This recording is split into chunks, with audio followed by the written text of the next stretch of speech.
বয়সে ভাতি দিলেও নিজৰ কৰ্মসংস্কৃতিক পিছ পৰিবলৈ নিদিয়া এগৰাকী ৬০ ঊৰ্ধৰ মহিলা কৃষক। একাগ্ৰতা, পৰিশ্ৰম আৰু দৃঢ় মনোবল থাকিলে জীৱনৰ যিকোনো কঠিন সময়ো জয় কৰিব পৰা যায়। সেই কথাকেই পুনৰ প্ৰমাণ কৰিবলৈ সক্ষম হৈছে ডিব্ৰুগড়ৰ এগৰাকী ৬০ ঊৰ্ধৰ মহিলাই।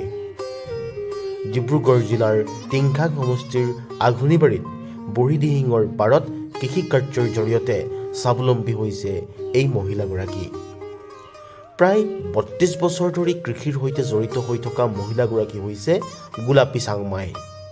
গোলাপী চাংমায়ে বছৰ বছৰ জুৰি বিভিন্ন শস্যৰ খেতি কৰি আহিছে। সৰিয়হ, আলু, মটৰ, বিলাহী, কবি আদি বিভিন্ন শস্য উৎপাদনৰ জৰিয়তে তেওঁ নিজে স্বাৱলম্বী হোৱাই নহয়, বহু নিবনুৱাক উপাৰ্জনৰ বাট মুকলি কৰি দিবলৈ সক্ষম হৈছে।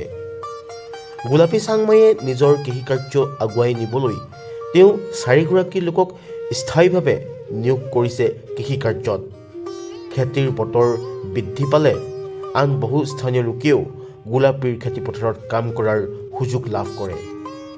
এইদৰে কৃষিৰ জৰিয়তে অঞ্চলটোত কৰ্মসংস্থাপনৰ এক বাট প্ৰশস্ত কৰিছে ৬০ ঊৰ্ধৰ মহিলা কৃষক গোলাপী চাংমায়ে।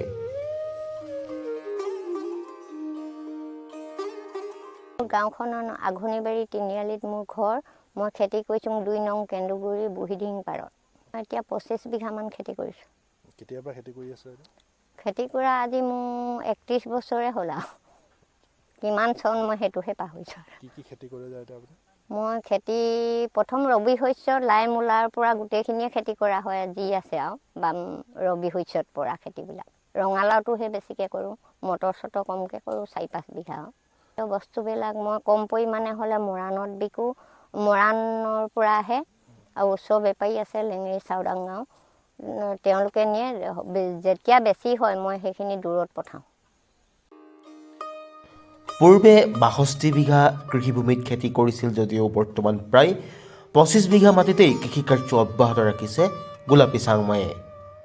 গোলাপী চাংমায়ে এই সফলতাৰ আঁৰত আছে জীৱনৰ এক কঠিন অধ্যায়। প্ৰায় ৪০ বছৰৰ পূৰ্বে স্বামীৰ মৃত্যুৰ পিছত ৩গৰাকী কন্যা সন্তানৰ দায়িত্ব একেলগে তেওঁৰ ওপৰত আহি পৰে। অন্য কোনো আয়ৰ উৎস নথকাৰ বাবে কৃষিকে জীৱনৰ একমাত্ৰ ভৰসা হিচাপে বাছি লয় গোলাপী চাংমায়ে।